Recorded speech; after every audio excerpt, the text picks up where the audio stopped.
Hello everybody, welcome back to my channel. So today I am joined by the brilliant Bryony, who you may recognize from the channel Precious Star Vlogs, and she used to talk a lot about menstrual products, reusable cloth pads, all that kind of stuff. Yeah, and that's how I found your channel originally. And now you are a mum. And I am. Yeah, and been documenting a lot of your experience on your solo parenting journey. And that's what I want to talk about here. I want to kind of highlight some other versions of parenting. And especially on the video that we did for your channel, you mentioned that you are ace as fuck. Yes, ace as fuck. Which is why I wasn't really like a follower of Hannah's channel for quite some time. But now I very much follow your more Hannah channel because there's sort of more, you're a bit ahead of me. Rowan's 1 now. Yeah. And Oren, my son, is only 6 months. So I'm kind of like, oh, what's coming with Hannah's stuff. But and also when I decided to try conceiving Oren, it was about a month later you announced you were pregnant. Oh, wow. So it was quite soon on that journey. I was like, oh, it's kind of interesting to watch. It's all happening. But yeah, I thought we would chat about your experience as an ace solo mum, like why you decided to go on this journey, because it's something that you have to make a really conscious decision about, and then also the experiences of how that's all gone. So I guess if we start at the beginning, you mentioned the trying to conceive, deciding that that was something you wanted to do. How much did your asexuality play into that decision? Was it a factor at all? It definitely was a factor, and I think there's a really key age for me, which was 20, because at 20 I discovered 2 things. I figured out I was on the asexual spectrum, and I use ace as kind of the umbrella term. So asexuality is a spectrum. There's demisexual, yeah, grey we should sexual, probably define asexual. asexuality. Probably define it to begin with.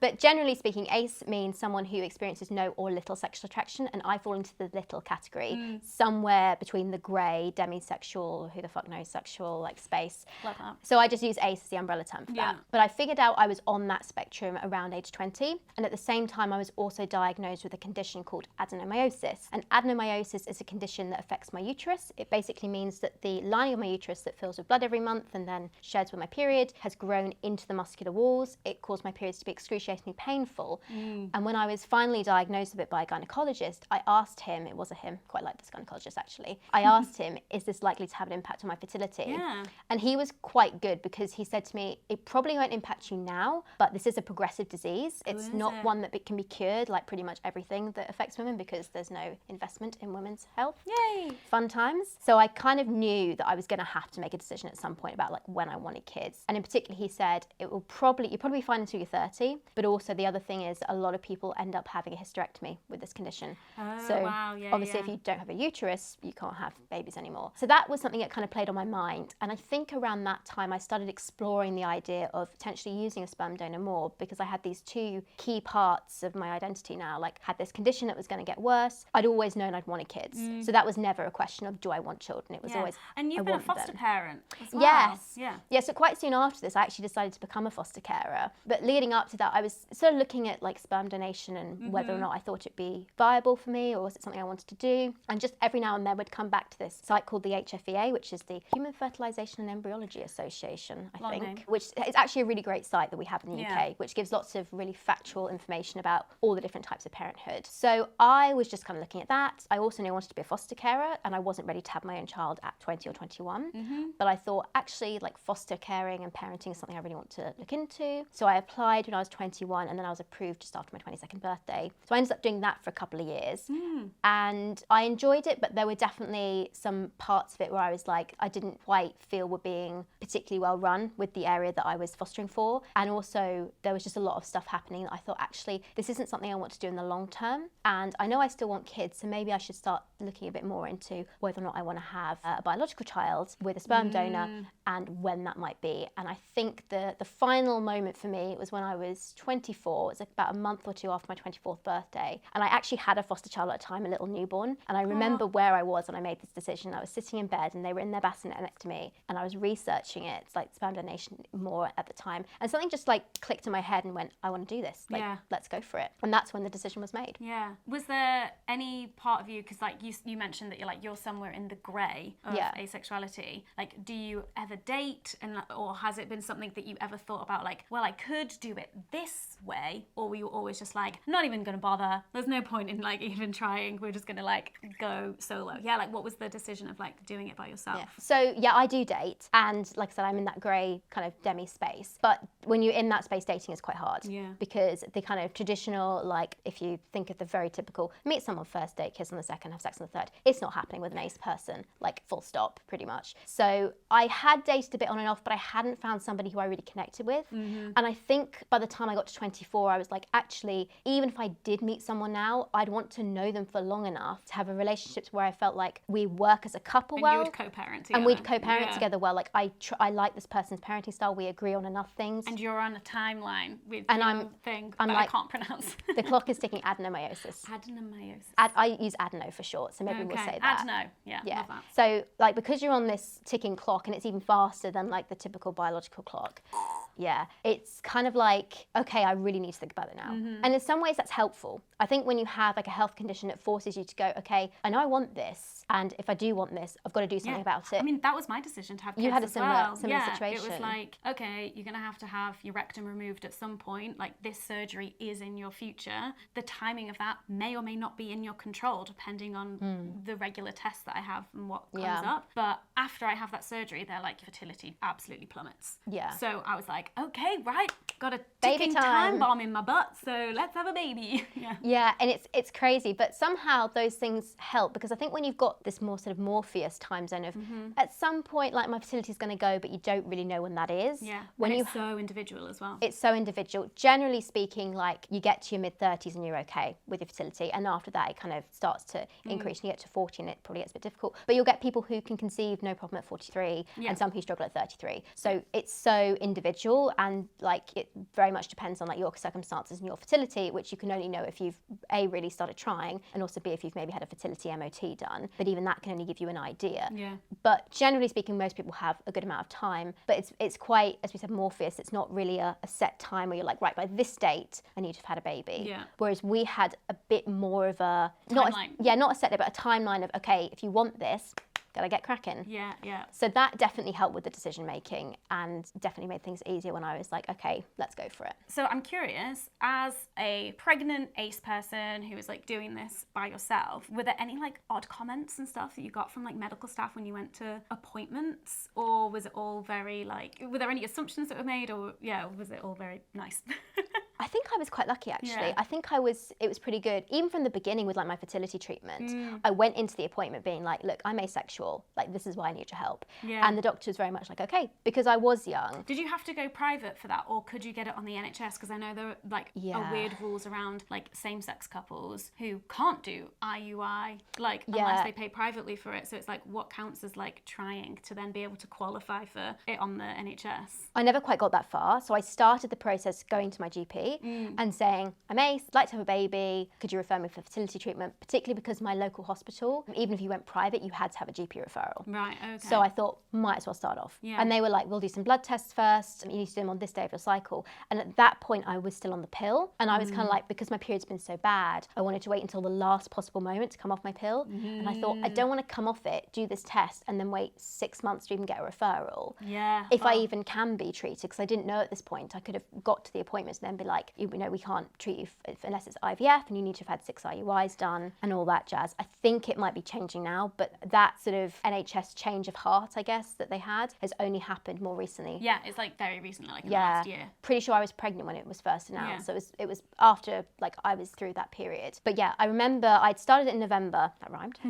But then when it got to January, I was like, actually, I think I'm just going to go private. So I sort of skipped ahead, to be honest. I was like, I think it could take a long time. I don't really want to be waiting around with my period being like potentially, again, another ticking time bomb. Is it going to be really painful? So in January, I decided I was going to go private, and then I had my first consultation in mid-January. Okay, nice. And then how many rounds did you need? I did 2 IUIs. So I had that first consultation in January. They approved me straight away. And quite quickly after you get the approval to do it, they like basically say, okay, go buy some sperm. And you're like, what now? Like this feels really quick somehow. Go sperm shopping.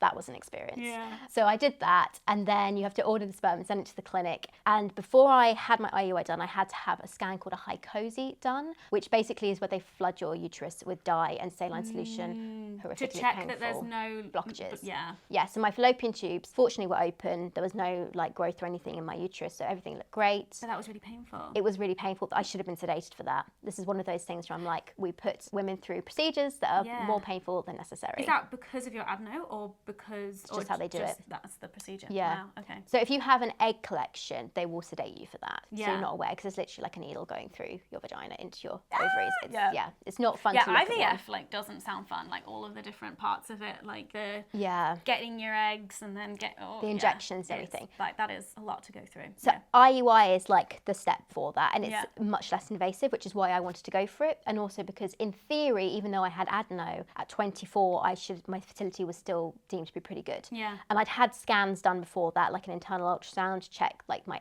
ovaries looked good. There was a good number of follicles, which gives you an indication of how many eggs you might have. Yeah. And my uterus looked great, and the lining was good for the point in my cycle. So yeah, they were able to go from that and go, we don't think IUI is going to be an issue, but they recommended a hycosi because if you've got a blocked fallopian tube and you do an IUI, there's like no chance it's going to work if that's your ovary that's ovulated. Yeah, because then there's no way that they can meet. And it's very expensive. Like each round of IUI was like £2,000 or wow. So it's like, okay, we'll just do it every other cycle when the exactly. ovary that is ovulating is going. Or you might have both tubes blocked. And so you right, could do like multiple rounds that don't end up working, and you could have known from the start from this like cheaper hycosi test. So it was worth it in the end. Unfortunately, everything looked good. And then I did one round in April and one round in May, I think, or was it June? I can't remember. But I did 2 rounds. My first one was unsuccessful, and my second one was. And so that is how Orion And was here conceived. we are today. Here we are with a 6-month-old. What are your experiences as a solo parent? Like, how has that been? And I'm kind of curious about like baby mummy parent groups, and like if they've been welcoming or like what the vibe has been for you in those. So when I was pregnant, I made a real effort to connect with other solo mums. And actually you did ask before like about my experience in pregnancy being ace. It never came up. Yeah. I think they've got much better at it now. And also there's quite a lot of people that do this journey, not necessarily as ace parents, but a lot of women in particular become solo parents. So they're more used to it now. I think particularly if you live in and around London, it's more common for the medical people to deal with that now. So I personally never dealt with any discrimination from it or any kind of odd comments. But I also made a real effort to connect with other solo mums while I was pregnant, and I now have this really big network of them. But I also went to just like a regular antenatal class, like mine was called Bump and Baby, but it's like the NCT equivalent. And they've been really great. There's another solo mum in that group too. Oh, nice. Who I'd actually met first of all, and then we ended up kind of going to the same group, which was quite nice. Yeah. But yeah, like in terms of mum groups and stuff, it's been absolutely fine. I think some of them are a little more cautious around saying things like, oh, we're solo parenting today or something. Oh, if they've got a child their partner's going away for the weekend and they're like, I've got a solo parent, and then they go, oh wait, oh yeah, I was gonna solo parent for 3 days, but I remembered that you and my friend actually are solo parents. And it was like, yeah. How do you feel about that language? Do you mind it? Do you not care? So for me personally, it doesn't really tend to bother me that much. I know it does get to some other solo parents more. I think it's actually because initially that language came about to replace being like a single mom or single parent for the day, because a lot of understandably single parents were kind of like, you're not single parenting if you've just got a day, you've still got a partner with an income, and you know, just kind of having a day where it's all on you. And there's also a difference between like your situation where you've like chosen to become a solo parent versus you've become a parent with somebody else and then you split and then you're a single parent, or if something else happens. That's actually a really good point to make. There is a difference between single parent and a solo parent, and sometimes they get skewed as being like one is better than the other, and it's really important to say it's not that at all. It's because the situations are very different. So if you're a single parent, you're typically single by circumstance, whereas a solo parent is the American equivalent would be single parent by choice. So it's something you've consciously got into, decided to become a parent on your own. So you probably don't know the other person. There are also solo parents who adopt, so it also covers that side too. So it's not always just using a donor, a sperm donor and or egg donor. There's different elements. You've got to, if you have used a donor, you've got to navigate the donor side of things, which you wouldn't if you have been someone that has had a baby with someone you've either known and then separated from later, or even if the relationship didn't work out and you separated before the child's born. They're just slightly different situations. And so that's kind of where the solo and single is different. But solo parents is definitely the term that we use in the UK to describe people who have consciously chosen to become single parents by choice. And it, like I said, it doesn't really bother me, but I'm not also sure what other term you would use to describe it, in case it's a tricky one, I think. Parenting alone tonight. Yeah. Parenting for a day without my other half, but it's a mouthful, so I get it. For me, like I said, it doesn't really bother me. I think it's just interesting when some people will say that they're solo parenting for a day, but then also if they kind of are slagging off single parents, that's where I have the problem, because I'm like, if you've experienced it and talked about how difficult a day you've had or a difficult weekend or whatever, and then you don't like use that as an opportunity to kind of raise awareness of the support that single and solo parents need, then that's where I had the problem. But if people are just saying, you know, oh, it's really difficult, and I like totally have so much respect for you for doing it on your own, then I'm like, that's cool, like I don't mind. No, yeah, fair enough. You mentioned how like dating as somebody who is ace can be really difficult. How do you feel about that now as someone who is ace and has a baby? In some ways, I think it's easier because like you have this really good like douchebag filter. Right, yeah. Like if the person like does not want kids, you're like, sorry, too late. You gotta. Yeah. But are you looking for somebody who would like fulfill a kind of co-parent role, or I don't.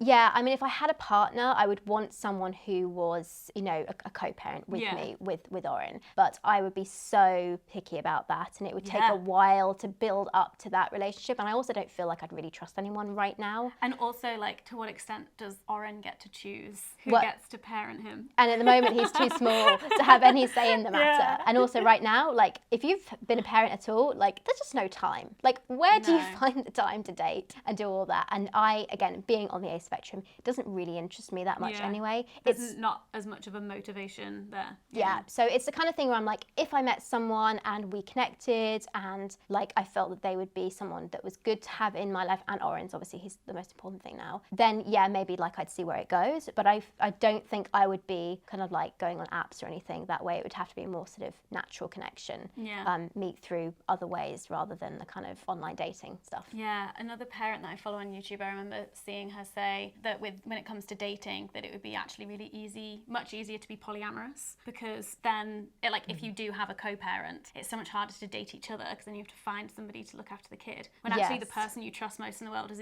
either yourself or they're the other co-parent. And so you can go off on a date whilst they're looking after the kid. So like I do have quite a good mix of different relationships and also kind of gender identities within my family and friends, my extended family and friends. So I have like family and friends who are in a committed throuple, and also family and friends who are trans and non-binary. So I feel like Oren will grow up with me and be able to see different ranges of families, as even if it's just us two. And and also at the moment, because I worked so hard to find other solo parent friends, he knows more babies that are donor conceived now than he does like babies who have two cis hetero parents. So it's kind of interesting, I think, to see how that changes as he gets older. What's a dad? Yeah. Never heard of him. It's going to be so interesting to see how it is like with him growing up. Yeah. It's just so much more common now. And when you're open about it, the like weirdest places, someone would just be like, oh, I used a donor. When I was doing my bump and baby class, we had a first aid section. I don't know if you did this with NCT. Not then, but after Rowan was born, we did like a separate like first aid thing. So as part of like the bump and baby group that I did, like first aid was included, and it was run by another instructor. And my friend, who's also a solo mum, and I were just kind of discussing it with some of the other parents there, like that we'd used a donor and like donor conception and stuff. And the instructor just turned around and went, oh, my child's conceived with an egg donor. So like it just, when those conversations happen, and I know so many other people now. It normalises it. And people start like talking about it. So it's so much more commonplace today to use a donor, that there's so many more than you think of, that I think growing up he'll see enough of that even if I don't have a relationship, he'll grow up feeling that he's not too different. And that's kind of like my hope, at least with exposing him to a wide variety of different family types. Are there any books that you've come across that talk about like donor conceived kids? Yeah, there's a few really good ones if you are somebody who is having a donor conceived child yourself, in whatever scenario. The Donor Conceived Network, they do books for pretty much every situation you can imagine. So if you are in a heterosexual couple, if you're in a same-sex couple, if you're a single woman, a single dad, if you're adopting, IUI, IVF, like they have a book for that situation, for like everything. There's so many. So I have the one that's for like a sperm donor, single mum, IUI. There's like, what's the boxes that I it's tick? like, which ones do I What pick? category? It's like you go through the flow flowchart and it's like, this is the book for you. It's very kindly given that because I had like an Amazon wish list. It's like my baby registry, and some of you guys very kindly bought me some books. So a few of them were on there. But also, like, I think you have Love Makes a Family. Yes. So we had that one too. And just any book where Mum and Me is another one. So there's a few where it's just like showing a single parent household that are useful to kind of read to children, so they get to the idea of, you know, you can have just a mum or just a dad or two mums or two dads. So books that have a wide variety of different family styles is probably a good thing, I think, to start with. No, that makes a lot of sense. Do you think at all about how you're going to raise Oren and talk about asexuality and stuff with him? A term that I learned recently from Ace Dad Advice, who I had on my podcast, was compulsory sexuality. And I'd heard of like compulsory heterosexuality, but then compulsory sexuality being this like assumption that everybody is gonna like have sexual feelings and be interested in sex. And that's also like the kind of more insidious element of it is that is what makes you human. Like that is the human experience. Yeah, I think it's interesting because when you mention that, it reminds me of like when I first figured out I was ace, that I was kind of reluctant to be put on the LGBTQ plus spectrum because I felt like I can walk down the street without facing discrimination, and like I can get on with my daily life and it doesn't affect me, so like I don't feel like that label fits me. But as time's gone on, I've realised, like I said, that compulsory sexuality, everything is based around relationships and sex and stuff. And even though I'm asexual, I'm not aromantic. So I'm not aro ace, I'm allo romantic, and I'm asexual. Let's make it nice and confusing for you. There's so many sexualities and romantic spectrums. Yeah, So, but even just acknowledging that those two things are different, which we don't. Yeah. We conflate like sexual and romantic attraction all the time, and we think that they come hand in hand. Yeah. So for me, like I definitely want the romantic attraction, and the sexual part of it is kind of like can take it or leave it. Like that's where the ace part of it comes in for me. But some people obviously are arrow ace and they don't want any of that at all. But also because I'm on the romantic part of the spectrum, and I would describe myself as like hetero romantic, that was another bit of like, oh, maybe I don't fit the LGBTQIA spectrum. But as time's gone on, realizing if you're a single person, your life is more expensive because, you know, costs are more living on your own. And also everything, as you said, is kind of related to sex and relationships, movies, like even clothes are sold with like the sexual push and everything. And when you're having conversations with friends, it tends to come about relationships and stuff, and you might be excluded from dinners because you haven't got a partner. So it's those things. And if you've got a family who are not supportive, I know a lot of people who are ace that get set up on like blind dates against their knowledge and their will, and they're just sort of sat there like I've got no interest in this person, but they're just like, no, you haven't found the right person. So those sorts of comments, that's where you realise, oh, actually that's where the kind of space on the spectrum is for us, because it's a little bit more hidden. But with raising Oren, I think I just want to make him more aware that there's different types. So he'll be raised in a way of like, you can express yourself however you want, and you may like boys, you may like girls, you may like both, you may like neither, you know, you may want to identify this way or that, and just being in a really free environment where he knows he will be loved and appreciated however he is. And that's kind of like my main goals with raising him. Yeah. Have you experienced any comments from other people towards Oren, like where they're doing the weird projecting like romantic like sexualization? Like, because I've had it and I've been completely stumped in terms of like, I thought I would be coming back with like snarky remarks like, don't you dare sexualize my baby, like he's a baby, like what on earth?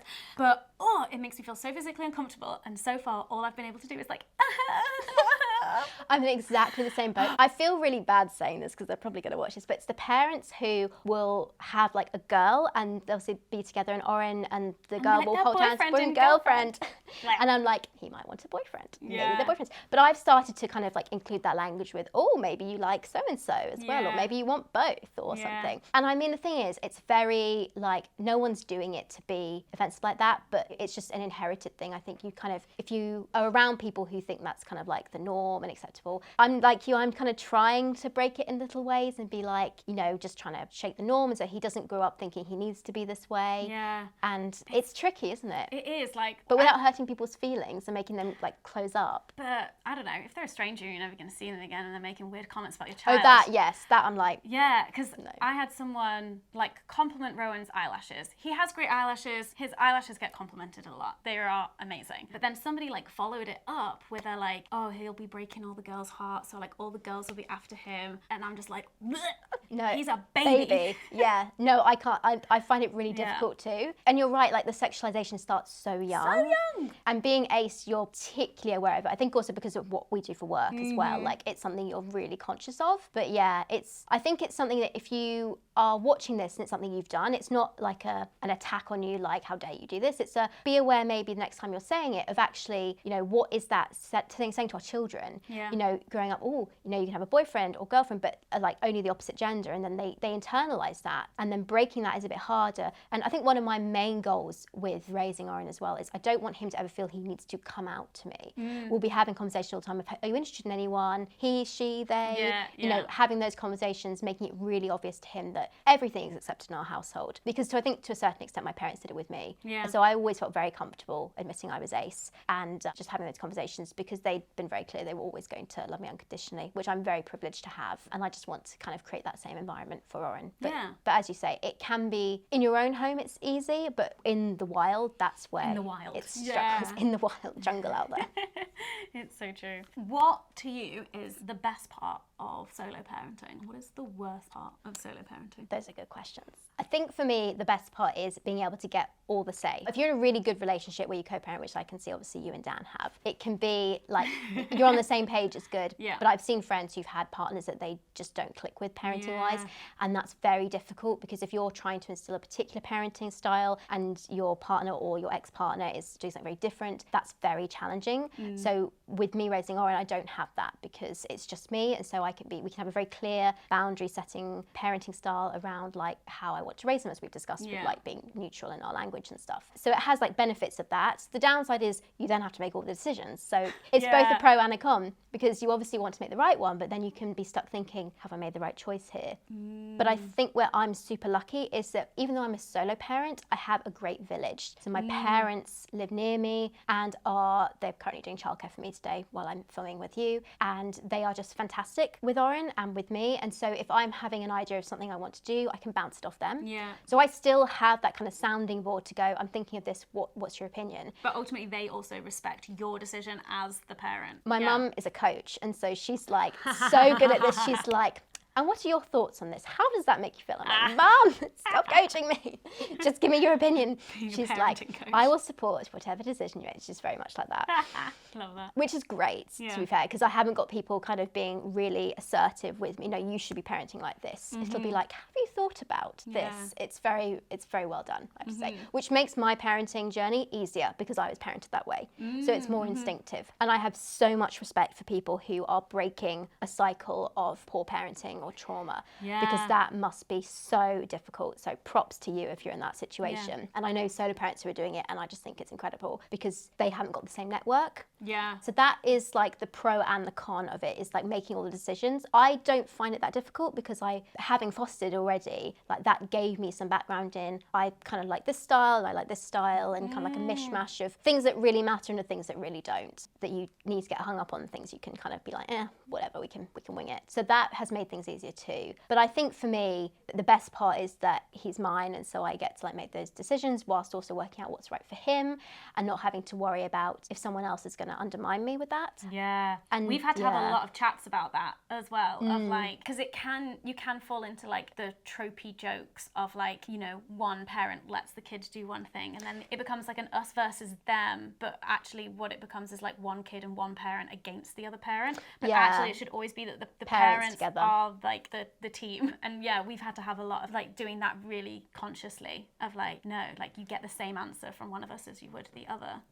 And sometimes I guess it's hard because if something comes up and you're like, oh, we haven't discussed this yet. You then have to make a decision. Have to clue them in. You'd be like, oh, by the way, like the baby is trying to do this now, and this is what I said to him, so you have to now reinforce my decision that I made. So I don't have that to the same extent. And if I do, like my parents, like my mum is really good at, she'll ask me like, so like, what are we doing about food today, or like that, and I'm like, you just wing it, because also with it being grandparents, it can be like you go to your grandparents and maybe you can do this in that house. And then you can break some rules. You can break some rules there. Like I was allowed to do it the same. It's different houses, which makes things easier from that side of things. But and I guess the other really tricky thing is no one to hand off to. So the days when you're sick and you feel awful, like I said, I'm very lucky I have my parents, but if they're not available, then you just got to survive. And there are solo parent friends I know who just like, you just have to get through it. I'm very lucky that my solo parent network is very strong. strong, and we kind of like, if someone sends an SOS out, if we can't get there, we'll like send you a Just Eat. You know, if you need to like drop off your laundry, we'll come pick it up and wash it for you. Like just that kind of community aspect, which is actually really lovely. That's really lovely to hear that is existing, because like whilst I have this co-parent who is really an active co-parent, so to a large extent cannot like relate to that experience, but because we don't have any family nearby, there is like this other layer of like isolation of when we do get sick, and usually when we get sick, we all get sick because you're in the same house, and that is an absolute nightmare, and we don't have anyone to call upon to like help us in those situations. So that's really lovely to hear that you do have that like supportive network. And I have it, but I think it's really clear to say not every solo parent does. It's something that I had to really actively work to build. And that's probably my biggest advice if anyone is thinking of going on this journey, is around like actively search out those local groups of solo and single parents near you and connect with them. I've got a group of, as I said, solo parents who we're all giving birth around the same time, and so we've seen our babies kind of like progress together and like share tips and advice, kind of like that midnight group chat you have when they're newborn. You're like, who else is feeding? Oh my God, who else is awake? Why did we choose this? All that stuff. Having built that was invaluable to me. And like now we're going on holidays together with babies, and so it's like a group of us traveling. Oh my God, I got love 2 that. holidays already booked. So that side is super nice. But you do have like the day-to-day stuff. There's no one to hand off to and think when they get home at 7 o'clock or get home at 5, like yours for the day. I'm off. I'm going for a walk. I'm done. It's been one of those days, they're teething or whatever. You just have to go. Let's get through it. And I've just found strategies to cope with that. Like what? So for me, I have like a terrible day playbook. Like, what am I going to treat myself to when this day is over? Like I'm having, as in when they've gone to sleep. When they've gone to sleep, I'm like, we're going to survive, and then I'm buying a new book because I love reading, or I'm watching a Netflix show, or I'm ordering a takeaway, hot chocolate cake, like whatever I want. Like this is my break the glass. It's been a terrible day. Steal your treats idea. To be honest, works even if you're in a couple. I think it's just good to have something reserved for what are treats that you'd have for yourself that you can save just for those terrible days. So then you can be like, okay, it's been a bad day. We're doing this. Sleep. Just go straight to bed. And even if they don't do that, like that makes it even harder too. So all those things. Oh, I love that. Well, Bryony, thank you so much. It's been an absolute pleasure. Thank you so much for having chatting me. with you, and thank you for sharing your experiences. We also did a video over on Bryony's channel where we talked about postpartum bleeding and how periods have changed post baby. Exactly. So definitely go and check that out. And thank you so much for watching, and see you in the next video. Bye bye. Bye everyone.